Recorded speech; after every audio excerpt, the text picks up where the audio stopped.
Hello. Thank you for joining me for the third of this series of lectures to mark the 1000th anniversary of the refoundation of the Abbey of Bury St Edmunds in 1020. I'm delighted to have the opportunity to share more widely some of the work that I've been doing with Dr. Catherine Lowe at the University of Glasgow on the archive of documents that survive from Bury from before the Norman Conquest. Thanks to the very considerable interest taken in Bury by 11th century kings from Canute onwards, Bury had become, by 1086 and the time of the Domesday Survey of England, the fourth wealthiest monastery in England. But unlike many of the other celebrated and rich English monasteries that had been established before 1066, the monastery at Bury preserved no narrative nor any documentary account of the foundation of the very first community of religious devoted to the care of the remains of the 9th century East Anglian king Edmund, who had died in 869. By the time we first have written records of gifts that were made to St Edmund's Church in the 940s, it's clear that these gifts were not being made to a new foundation, but one that had existed for at least 50 years already. The archive of documents that the community of St Edmund preserved, which date from about 940 to 1066, sheds fascinating light on how the monastery first built up its landed endowment, thanks to the generosity of a wide range of local patrons and benefactors. Study of those documents helps us to understand much about the origins of the Abbey of Bury, and enables us to set its refoundation by the Danish king Canute in 1020, the event that we commemorated in 2020, in a much wider local context. And that's the purpose of this talk. There are some ways in which this is a slightly dry topic and it's not incredibly photogenic. I will show you some images of some of these documents in the form in which they've survived later. And I've also made very significant use of a series of pictures from a lavish 12th century manuscript of the life and miracles of St Edmund. This was created at Bury around 1130, came in the early 20th century into the hands of the great American collector J.P. Morgan, and it's now in the Morgan Library in New York. And the pictures that I'll show you are all copyright to the Morgan Library. Let me just give you some indication of the shape of the lecture that's to come. I want to start by rehearsing what we know about the death of Edmund and the origins of his cult. Some of this, I realise, will be extremely familiar material to many of you listening today, but it provides very important background to what will be the central argument of this talk, and so it feels worth rehearsing again. I'll say a little bit about what we know about the first church and about early devotion to the saint in East Anglia. I'll turn to the move to Bedrichesworth, the Old English name for the town that became Bury, and I'll say something about the nature of the pre-conquest archive, the documentary record on which my whole talk is based. And then I'll say something about what we know about the people who made gifts to the community of St Edmund. Only then will I turn to the refoundation of Bury by Canute and his turning of a congregation of secular clergy into one of Benedictine monks, and I'll think about why that was important. I'll touch very briefly on later 11th century kings who also supported the Abbey, Edward the Confessor and William the Conqueror and his wife, and I'll conclude by saying something about the significance of the cult of Edmund, not just in the region, but in medieval England as a whole. When Edmund became king of East Anglia in the third quarter of the 9th century, he succeeded to one of the four separate kingdoms among which the Anglo-Saxon peoples were divided. The West Saxons, who were largely south of the Thames, the Mercians in the Midlands, the East Anglians to their east, and then the Northumbrians north of the River Humber. But the political geography of 9th century England was soon going to change as a direct consequence of Scandinavian warfare and later settlement. By the 850s, Britain had been experiencing attack from seaborne Scandinavian raiders for over 50 years. But Viking raiding intensified considerably in the 850s, and when they began their tactic of overwintering on English soil, first reported by chroniclers in 851, this meant that military and defensive matters preoccupied the kings of all four of these kingdoms in the last portion of the 9th century. The nature of the Viking threat intensified even more in 866 when, as the Anglo-Saxon Chronicle reported, a great heathen army came into England, led apparently by men of royal blood. At first we're told that the East Anglians supplied this Danish army with horses and they made peace with the enemy. That's the chronicler's shorthand for saying that they paid tribute to the Danes in return for a promise that they would leave Edmund's kingdom and go and harry elsewhere. And indeed in 867 the army moved on to Northumbria and then went to Mercia. But in the autumn of 869 the Danish army rode across Mercia into East Anglia and took up winter quarters at Thetford in Norfolk. This time the people and their kings seem either not to have been willing to make peace, or perhaps the amount of tribute that they could amass on this occasion wasn't enough to give them breathing space from these attacks. Because the Anglo-Saxon Chronicle records under the year 870, but with reference to events late in the calendar year 869, King Edmund fought against the Danes, and the Danes had the victory and killed the king and conquered all the land. Reporting that same event some 30 years later in his biography of King Alfred of Wessex, the Welsh priest Asser noted that Edmund had fought fiercely against this enemy. Asser clearly interpreted the chronicle entry to mean that the king had died in the battle. He wrote that Edmund was killed there with a large number of his men, and the Vikings rejoiced triumphantly and subjected the entire East Anglian province to their authority. Writing nearly a century later, the West Saxon chronicler Athelweard attributed more independence of action to the king. He made him the instigator of the engagement and blurred the question about whether Edmund had died on the battlefield or of wounds sometime thereafter by saying, "After a brief interval, he, Edmund, was killed by them there." All these records of the events of the winter of 869 share the presumption that Edmund's death resulted directly from the East Anglian defeat in battle against the heathen Danes. None of the earliest English narrative sources described Edmund as a martyr for the faith. Although there were precedents for kings who had been killed in battle being treated as saints, one might think in the 7th century of the Northumbrian kings Edwin and Oswald, they also were culted as saints first and martyrs only considerably later. Within about 30 years of his death in 869, Edmund was being commemorated as a saint in the eastern region. Coins, presumably minted by the Danish settlers now ruling in East Anglia, coins adapting designs that Edmund himself had used in his own coinage, but now bearing an invocation to the dead king as a saint, appear from East Anglia from a period of about 20 years, from about 895 until 917 or 18, when Edward the Elder, King of the West Saxons, brought the East Anglian kingdom under his own control. These coins bore on one side an inscription which invoked the dead king as a saint. If you start looking at the coin from the cross at the top and following the inscription round, it starts to read Sancte, S-C-E, Sancte Edmund, O Saint Edmund. The person who cut this coin obviously not very confident about his S's. I might have put that the other way round. These coins are of varying quality.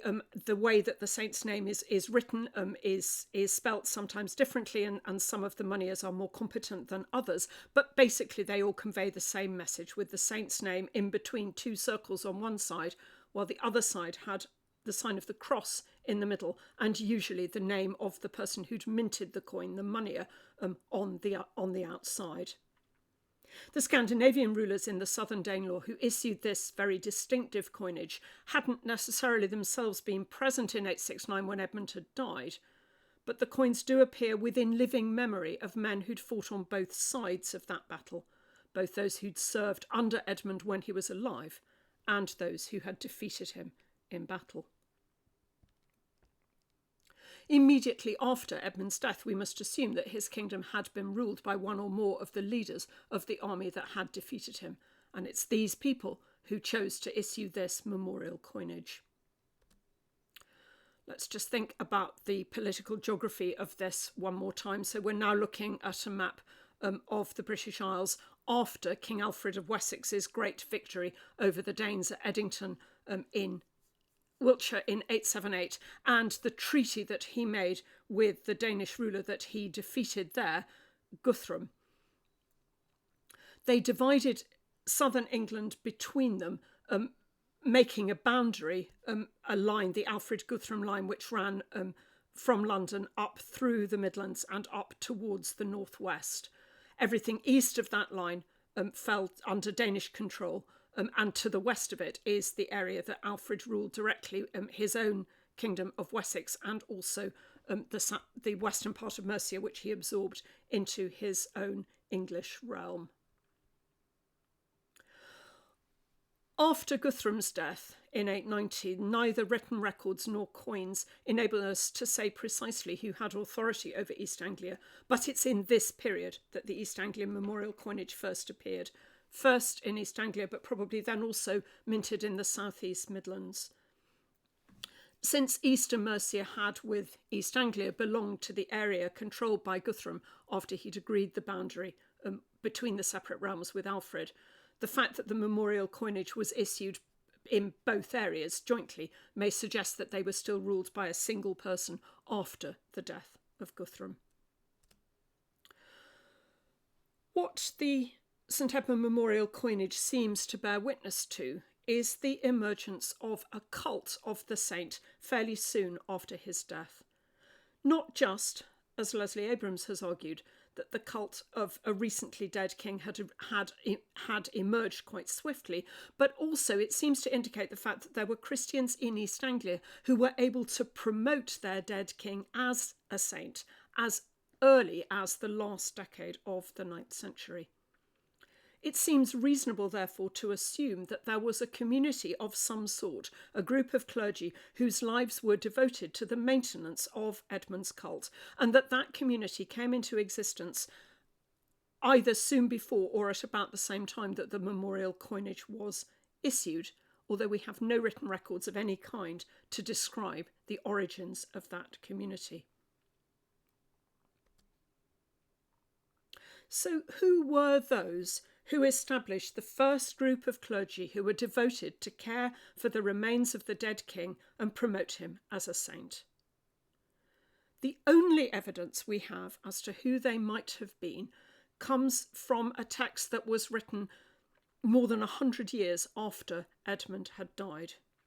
Abbey, a monk from Fleury on the Loire, was staying with the monks of Ramsey in Cambridgeshire in the early 980s, and they invited him to write a life of the dead East Anglian king. He wrote not just a conventional saint's life, he wrote a passion of King Edmund. He made the death of Edmund into an act of martyrdom, a king who died for Christ and had joined the community of priests, prophets and martyrs in heaven. Abbey knew nothing at all at first hand about the events surrounding Edmund's death, but it didn't stop him from writing a very vivid story.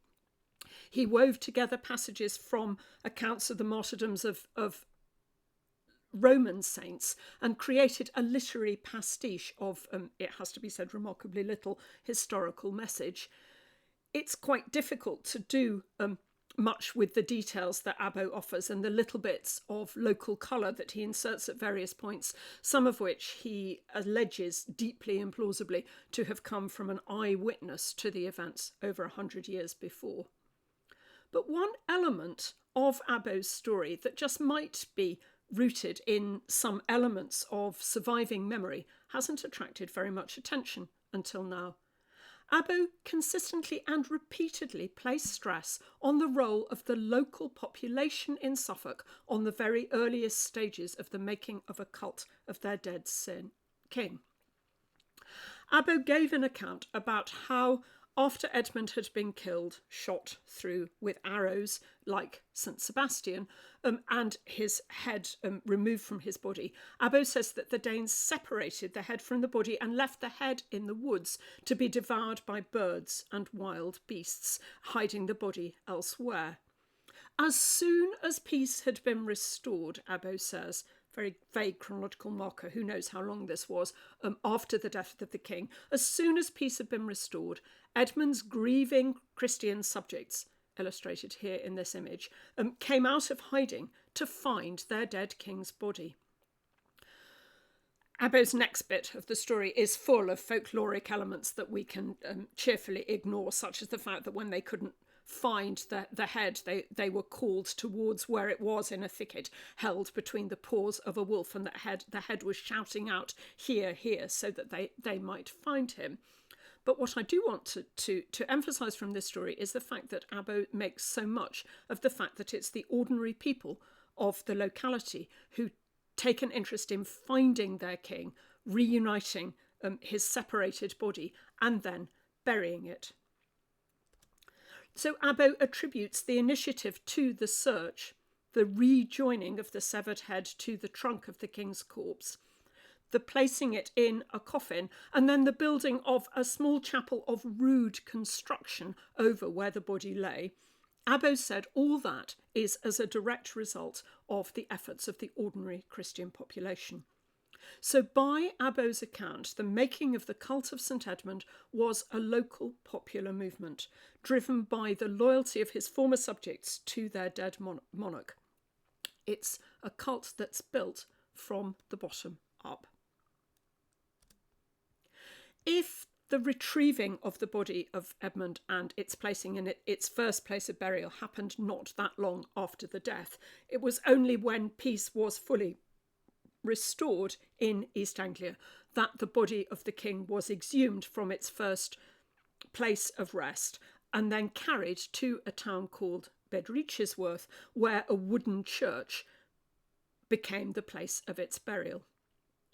For a long time, it used to be argued on the basis of a misunderstanding, a miscopying in a manuscript of Hermann's late 11th century Miracles of St Edmund. For a long time, it used to be argued that this happened in the reign of King Athelstan, so between 924 and 939, but it's now understood that that was an error, and it's entirely possible that the relocation to Bedreachesworth happened significantly earlier, possibly at around the same time that the memorial coinage was issued.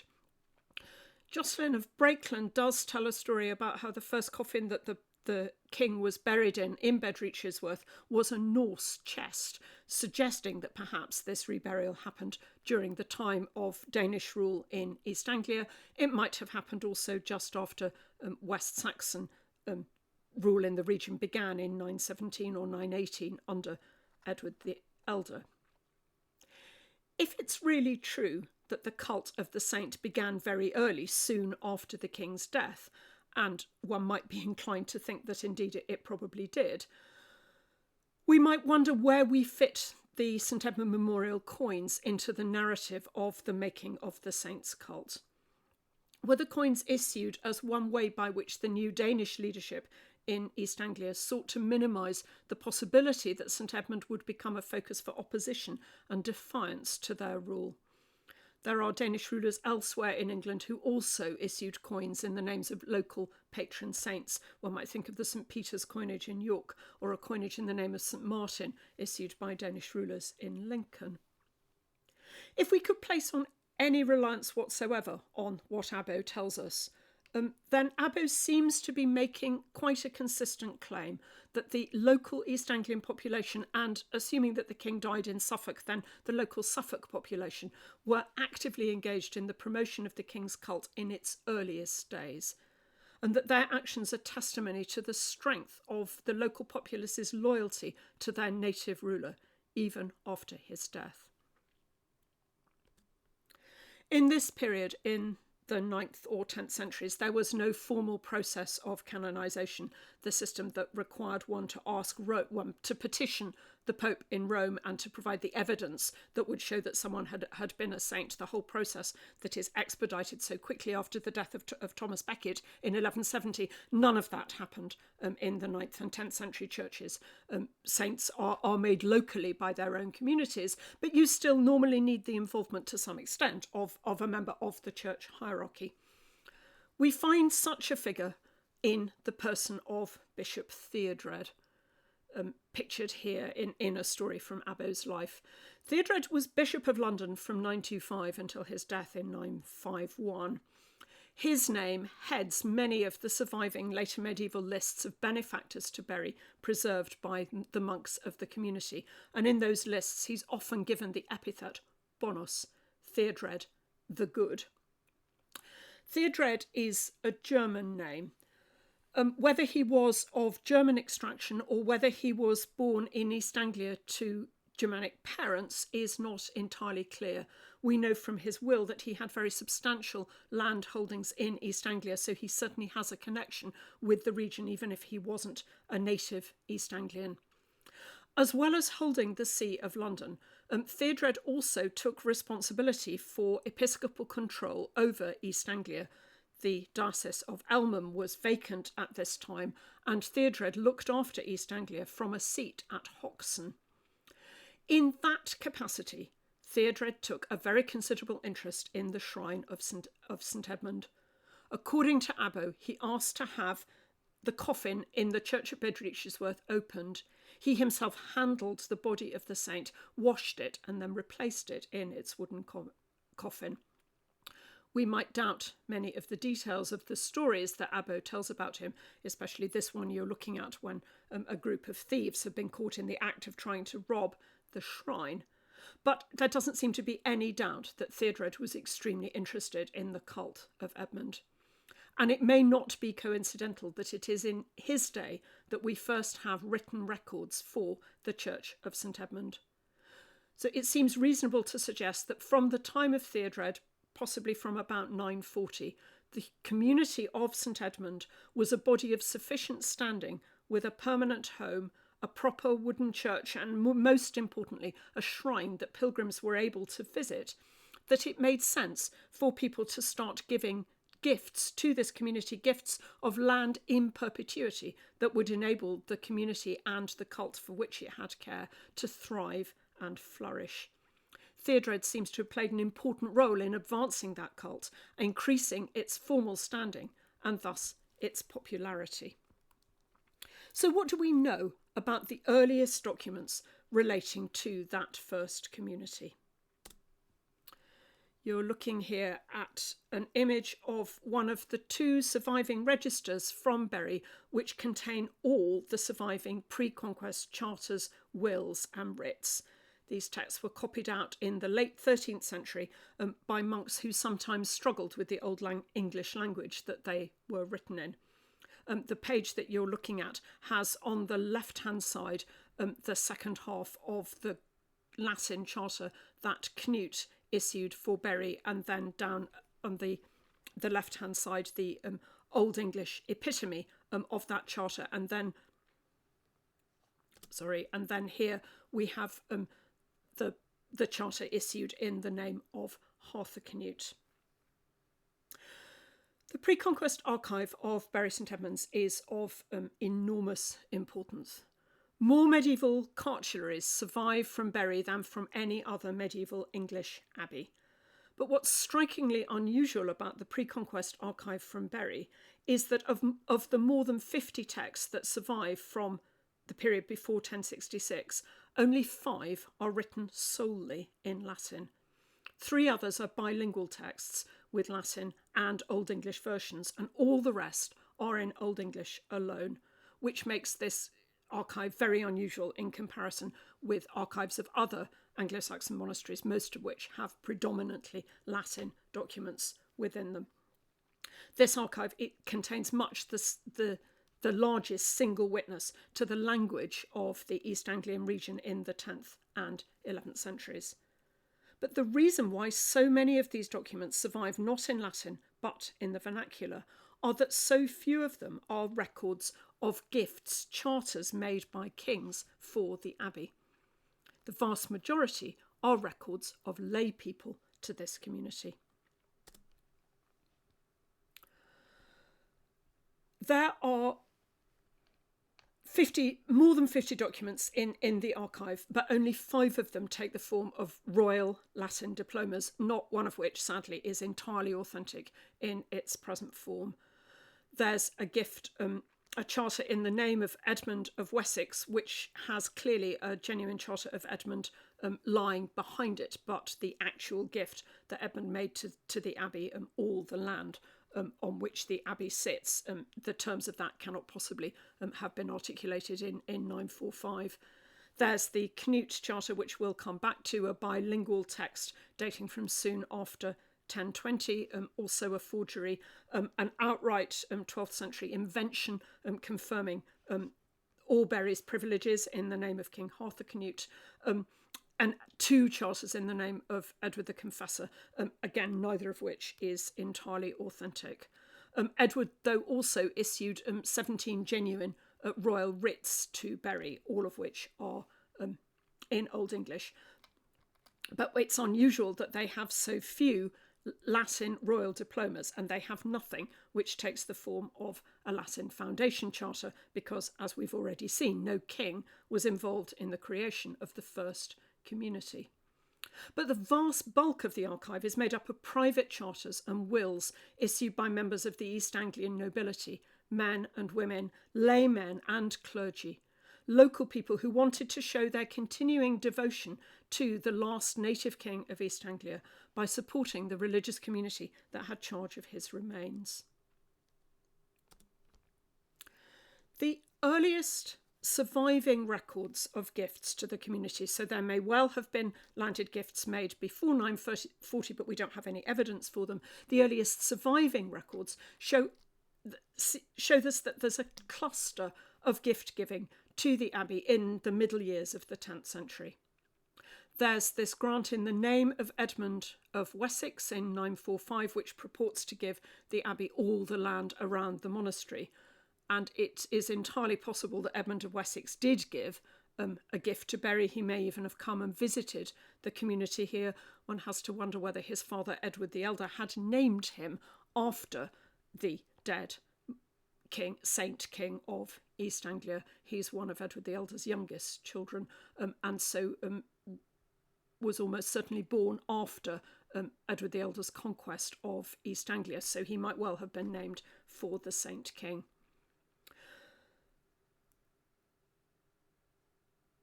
We have the will of Theodred, the Bishop of London, who took authority over East Anglia from a seat at Hoxton, as I've already mentioned. The will dates from the last decade of his life, and it includes a grant of 4 separate estates in Suffolk to Bury, plus also the reversion of another piece of land in Norfolk, which he had at one stage given to St Paul's in London, but also came into Bury's hands. And then we have a woman who made a gift to the community before she went on pilgrimage at some point in the 10th or 11th century. This might be rather later than this gift. It's impossible to date. The will of Ealdorman Alfgar and those of his daughters, to which I'll come back in a moment. And then I just wanted to pause on the layman Wulfstan of Dalham, who in a charter dated 963 made a grant of Palgrave in Suffolk to Bury. Found this amazing map of the East Anglian kingdom for free use on Wikipedia. So it shows you the Old English names of a number of places in East Anglia. There's Thetford, where the Danish army came in 869 before Edmund's death. There's Bedreachesworth, and I've added some other places that I want to mention by putting numbers referring to them approximately where I think they are on this map, and they're labelled on the right-hand side. So Wulfstan of Dalham is a major figure at the court of King Edgar of Wessex. He acted as Edgar's agent in a number of matters relating to ecclesiastical affairs. He was involved in the expulsion of secular clergy from the Winchester Old Minster. He does a number of things for Edgar in relation to the refoundation of the Abbey of Ely.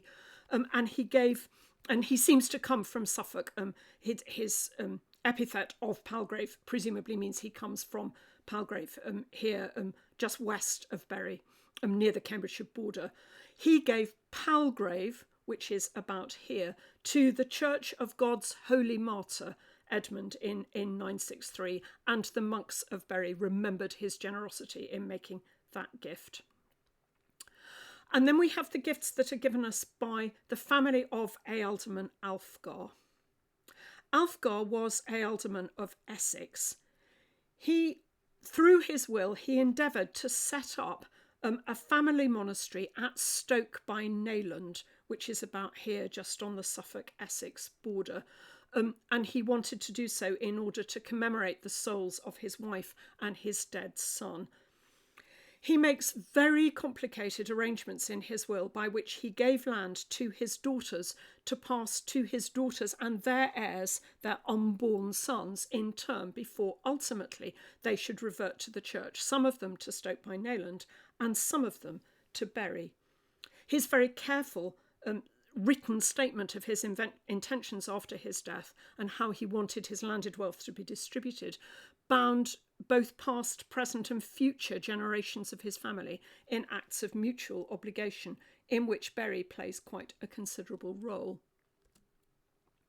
Bury stands out as the first of the ecclesiastical beneficiaries that Alfgar named in his will, and shows how much loyalty he had to the East Anglian king.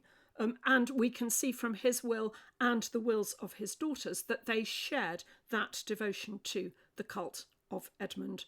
So Alfgar bequeathed land at Cockfield and in Suffolk and Colne, giving it to his daughters and their unborn children for them to enjoy a life interest, but for it to revert to the Church of St Edmund at Bury.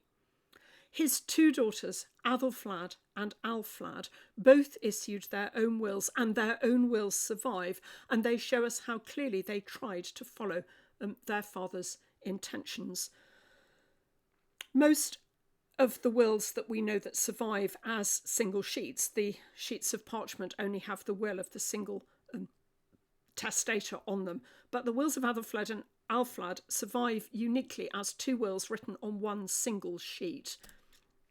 And this is it's a manuscript in the British Library. Here you see the will of Athelflaed at the top, and then the will of her sister written underneath. And then we're looking at the back of that document. That's the end of Athelflaed's will, and then the bounds of some land that were supposed to pass to Stoke by Nayland. Both daughters very punctiliously obeyed their father's wishes. They both pass on to Bury the land that he wanted to pass to Bury, and each adds an additional estate to that land so that Bury would benefit considerably from their large landholdings once both women had died. They have connections, each of them has connections with other English monasteries, but their devotion to the East Anglian king is very marked. Looking at some of the other donors whose gifts we know about, we know of two brothers who lived in Norfolk, whose names were Edwin and Wulfrich. They made testamentary arrangements together so that after their own lifetimes and after that of their sister's son, their nephew called Kettle, one of their estates should revert to the Benedictine Abbey of St Bennet at Home, and the other one should go to Bury St Edmunds. And they made some very small grants to other local Norfolk churches, but the gifts to St Bennet and to Bury St Edmunds are the most significant. We happen to have the will of their nephew Kettle as well, and in that he confirmed his intention to pass on the land that he'd received from his uncles to Bury, and he also made a fresh arrangement with his wife's daughter to ensure that if he and she should die, because they were planning to go on pilgrimage to Rome, if they were to die as part of that journey, then an additional piece of land would also pass to St Edmunds for Kettle's own soul and that of his wife and of his wife's daughter. Now, it doesn't seem very surprising that Norfolk landowners might make donations to the nearby Benedictine Abbey at St Bennet at home, but their preference for granting land to Bury rather than the historic community at Ely or the much newer foundation at Ramsey probably indicates their fondness for the local East Anglian saint. If you look at the documents as a whole, what they seem to suggest is that there's a dispersed network of people who identified themselves very closely with the cult of St Edmund. We might even think of them as a family of St Edmund's supporters, extending far beyond the local Suffolk landowners into Norfolk and also Essex. This church, to which they're giving these significant landed gifts, had not been set up by a king, nor by a bishop. There was definitely a community there before Theodred came to visit the shrine and show his devotion to the saint. All the evidence seems to suggest that this was set up from the bottom up, that it's the local minor nobility in Suffolk, Norfolk and Essex who cared about the shrine of St Edmund, who wanted to make gifts to the custodians of that shrine and wanted to make grants in perpetuity for their support. Many other English monasteries also made very close links with local families in their own areas. They too remembered their names, prayed for them regularly, commemorated them after their deaths. Ely, Glastonbury, Winchester all preserved the names of their benefactors and the ways in which they prayed for those who had supported them.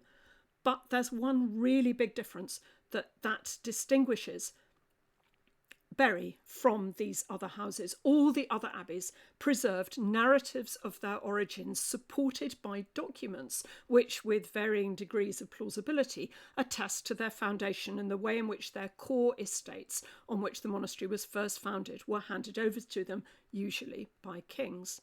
But for Bury, no such document exists. I've already said that the pre-conquest archive now contains only 7 Latin royal diplomas, the sort of texts that make up the vast majority of documents in other monastic and cathedral archives, and that only one of the Latin documents that survives from Bury is entirely authentic in the form in which it survives. I have omitted to describe what I put at the bottom of this screen. You're just looking at, it's a tiny, tiny slip of parchment, as you can see, and it isn't a formal grant at all. This isn't a charter, it's not a writ, it's a memorandum, it's a note saying that this man called Thurkettle was intending to give land at Culford, Wordwell and Ixworth, all in Suffolk, to St Mary and St Edmund. Maybe there was some kind of formal document written by the monks afterwards on the basis of this intention that Thurkettle had articulated to make this gift, but that, if there was a permanent document, it's never survived. But I've always been fascinated that the monks of Bury preserved throughout the Middle Ages and never lost, despite all the things that happened to the Abbey and its difficulties with the members of the town, they preserved this tiny scrap of parchment as the evidence that their ownership of Culford, Wordwell and Ixworth came from this grant from Thurkettle. But I mentioned one Latin document that survives as an apparent original. And this is a charter which was given by King Edgar to Athelflaed, the elder daughter of Alfgar. It gives her, so you can see Edgar's name, I, Edgar, gubernator, ruler of the whole of Britain, make this grant to Athelflaed. And what's he giving her? He's giving her land at Chelsworth in Suffolk. In her will, Athelflaed left Chelsworth to her sister to enjoy in her lifetime. And then Athelflaed willed it to Bury as her sister had originally requested. And I've just added— to this map, so you can see it's also quite close to the Essex border, land that Athelflaed had acquired from the king, left to her sister, and it ultimately passes to the community at St Edmund. All these different people across the region were making grants to a community of secular priests who had charge of the shrine of St Edmund. They were the ones who maintained the regular cycle of worship in the wooden church in the town that we now know as Bury. But in consigning the remains of their martyred king to the formal structures of the church, the local population of East Anglia don't seem in any sense to have been giving up their care for and concern for him. Edmund was their king, and they remained his people long after his death. The East Anglian population, especially the ranks of the lesser nobility, the thanes and their wives, plus local ealdormen and local bishops, all identified themselves extremely closely with the royal saint buried at Bury. Bury St Edmund's own distinctive archive, with its overwhelming number of vernacular texts, sometimes recording quite small donations from local people, together with the very significant evidence of the Abbey's massive landholdings in Domesday Book, all seem to me to demonstrate the intensity of the regionalism of the cult of St Edmund and the extent to which devotion to the saint pervaded East Anglian society in the 10th and 11th centuries.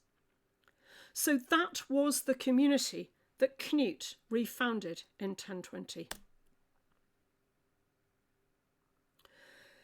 Historians haven't always paid a great deal of attention to Canute's possible involvement in the affairs of Bury, and perhaps because the charter that survives in his name is certainly not authentic, although it may have been based on a genuine gift of Canute to the Abbey.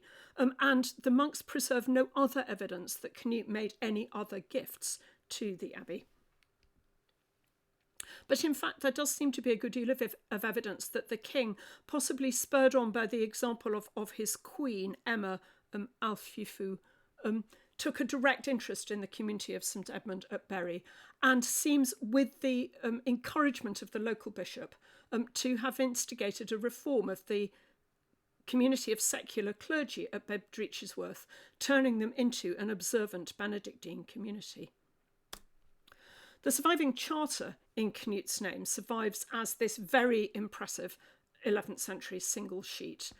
The Latin text says that the monastery called Bedrichesworth shall always be inhabited by monks. It should be free from all domination of the bishops of the shire, and that the monks should have the right freely to elect their own abbot. He says that as often as the people pay the tax to the Danes for ships or arms, the censum danis, the inhabitants of the place should pay the same for any purpose that the brothers would choose. And Canute gives them the right to the fish that he would normally have received annually from these lands, and to a particular fishery that Ulfkettel had held at Wiley, and all the rights from all the pleas in the vills, which now and may later belong to the monastery. And he confirms that the Queen has given an annual gift of 4,000 eels to the monastery, and pronounces an anathema on anyone who tries to deprive the house of its freedom or to bring back secular clergy to the foundation. It's a very beautiful document. It's copied in fantastically wonderful, legible handwriting. It's an out-and-out forgery, almost certainly created in the early 1080s by Abbot Baldwin as part of his attempt to free himself from the control of the local bishop. There are all sorts of ways in which one can pin down the fact that this document can't be authentic. Its bilingual form is very dubious for date, so we have an Old English summary of what the Latin text says here. But I think the biggest giveaway that this was forged is the fact that the parchment was prepared and then it was folded up for storage before the text was copied out, so that you can see that consistently the scribe doesn't write on where any of the folds are, though a genuine document is written on a piece of flat parchment and folded off afterwards, so folds normally go through the words.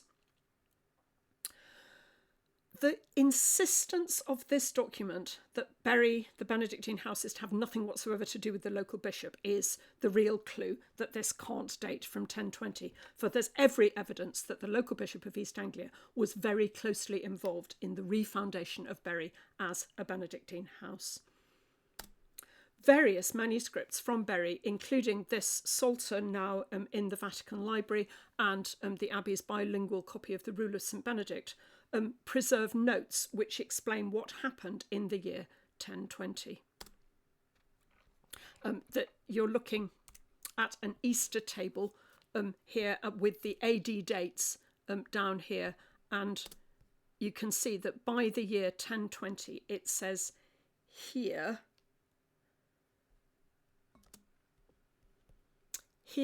Bishop Alfwine, with the assistance of Earl Thorkel, established the rule of monks, and in the monastery of St Edmund, at the desire and with the permission of King Canute.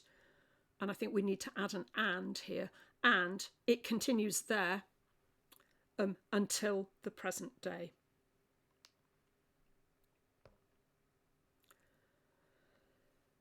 In the mid-12th century, Bury monks made an interpolation to their copy of the Chronicle of John of Worcester, which also gives a detailed account of how in 1020, in the third indiction, Canute, king of the English and of many other peoples, with the advice and recommendation of his archbishops, bishops and leading men, especially that of Alfifu his queen, and Alfwine the bishop of the East Angles, and Earl Thorkel, established monks in the monastery called Bedrichesworth, in which the most holy king and martyr Edmund awaits the blessed resurrection in incorrupt body.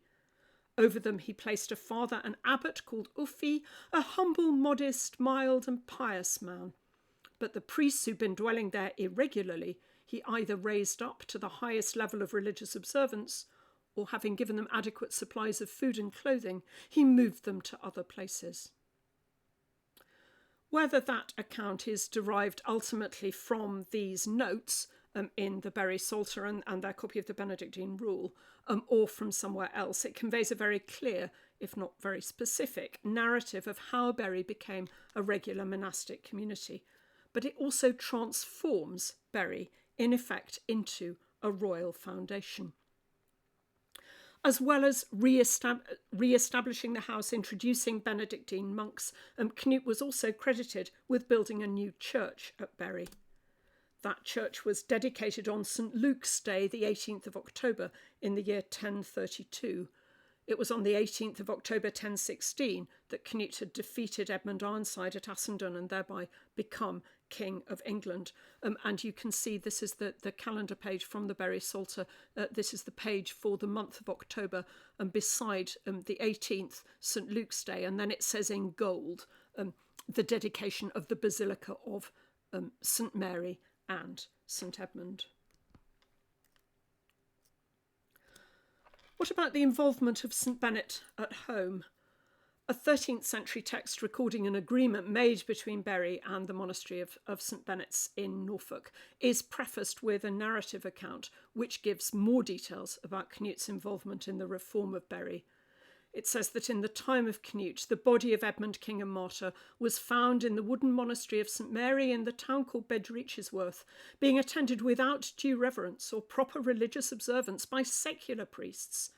On the advice of his nobility, Canute determined to place monks in the church there to serve God and St Mary and to care for the body of the precious martyr. To fill that new community, he recommended that half of the 26 devout monks then living at St Bennet at home should go to Bury, taking with them everything they would need to set up a Benedictine monastery there, with a prior set over them. This arrangement ensured that the community of St Edmunds would have the books, liturgical objects and personnel it would need to effect the Reformation on regular lines. It's not clear how much truth lies behind this narrative, but it's interesting that both Bury and St Benet's preserved essentially the same narrative into the later Middle Ages. Why did Canute take so much interest in these other hitherto obscure East Anglian houses? It's not clear. No obvious motives seem to have drawn him to St Benet's at home, unless it's the fact that this community was already Benedictine and he needed some Benedictines to go and reform Bury for him, but he might have sought out the Bedreachesworth community deliberately. Did he feel the need, perhaps, to make some reparation for the part played by his ancestors in the death of King Edmund in 869? We know that he played a considerable leading part in the translation of the remains of the martyred Archbishop Alfhere from London to Canterbury. He'd been killed by the Danes in 1012, and Canute took the leading role in the relocation of his body back to Canterbury and trying to make him into an effective saint's cult there. It's also possible that Canute felt need to make reparation for something that had happened much more recently in East Anglia. Canute's father, King Sweyn, had died in 1014, allegedly as a direct result of the dead St Edmund's miraculous intervention after Sweyn had supposedly tried to impose an unreasonably heavy tax on East Anglia, one that the local population had refused to pay. So cheerfully preserve memories that his death was caused by the petition of St Edmund from the community of martyrs in heaven. If Canute had known that story, it might have led him to believe that he had amends to make in the region. He might also have chosen to ally himself to this saint because previous members of the West Saxon royal family had done so. He might have seen devotion to the martyred East Anglian king as one way of ingratiating himself with the local population. We've seen that Bury had functioned as an important house in the region long before Canute became king. But we might argue that the direct patronage of the Danish king and the local interest that he and his wife took in the community served to raise the profile of Edmund Shrine, not just on a regional, but on a national stage. In reforming Bury, Canute took an example of a local saint, one who already enjoyed a very strong local cult, and harnessed not only his own piety, but his very Danishness to Edmund's banner. And in doing so, he did much to repair the past wrong done by his distant forebears who'd removed Edmund from power. But by taking such a direct interest in this cult, Canute contrived to make Edmund no longer just a local East Anglian saint adored by his own people, but a saint who functioned on a national stage, one who could intercede for the whole nation, English and Danes alike, this new nation newly brought under his crown following his conquest in 1016. Very similar motives may have influenced William the Conqueror. Both Edward the Confessor, pictured here in the last days of his life and then in his death, and William followed Canute's example in patronising the cult of St Edmund. A series of vernacular writs issued by Edward the Confessor show how strong his devotion was to this king, and Edward consistently describes himself as Edmund's kinsman. He calls him Min Mag, my kinsman. It's very well known that Bury fared particularly well in comparison with some other abbeys in the years after the Norman conquest, and they weathered the political upheavals of the era more successfully than some others in the region, particularly than Ely. This may have been to a very large extent because the abbot of Bury St Edmunds across the time of the conquest was a man of Norman extraction called Baldwin. He was appointed in 1085 by Edward the Confessor, whom he served as doctor.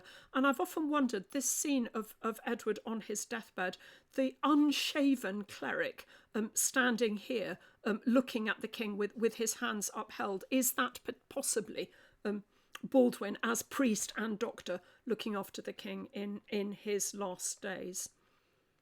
Baldwin used the advantages of his birth at Chartres and his very close connections, not just with Edward, but also with the Norman king, to encourage King William the Conqueror and his wife Matilda to make very significant benefactions to Bury. And Baldwin was also instrumental in ensuring that Bury suffered nothing like the tenurial losses that other East Anglian houses did in the years after the conquest.